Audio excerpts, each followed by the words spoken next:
वरळी शिवडी उन्नत मार्गाच्या कामादरम्यान एक मोठी दुर्घटना घडली आहे। केईएम रुग्णालयात परिसरातून जाणाऱ्या एका व्यक्तीच्या डोक्यावर लोखंडी रॉड कोसळलाय। या भीषण अपघातात संबंधित व्यक्ती गंभीर जखमी झाली आहे, तर त्यांच्यावर रुग्णालयात सध्या उपचार सुरू आहेत। कंत्राटदाराच्या निष्काळजीपणामुळे ही घटना घडल्याची चर्चा आहे, तर पोलिसांनी या प्रकरणी गुन्हा दाखल करून तपास सुरू केलाय।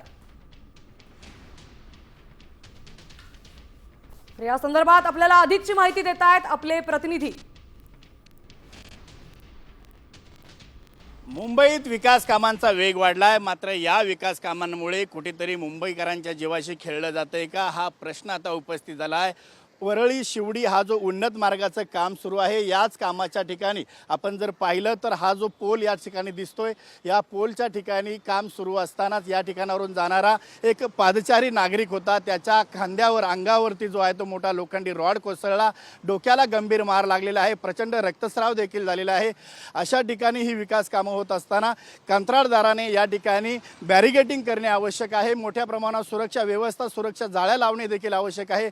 मात्र काल दुर्घटना घडली त्यावेळेस या ठिकाणी जाळी लावण्यात आली नव्हती, असं काही या ठिकाणी प्रत्यक्षदर्शींकडून सांगण्यात आलेलं आहे। मात्र दुर्घटना घडल्यानंतर आता कंत्राटदाराने या ठिकाणी जी ती जाळी लावलेली आहे। मात्र या प्रकरणानंतर जे आहे ते मुंबईच्या भोईवाडा पोलिसांकडून जो आहे या संबंधितावरती गुन्हा देखील दाखल करण्यात आलेला आहे।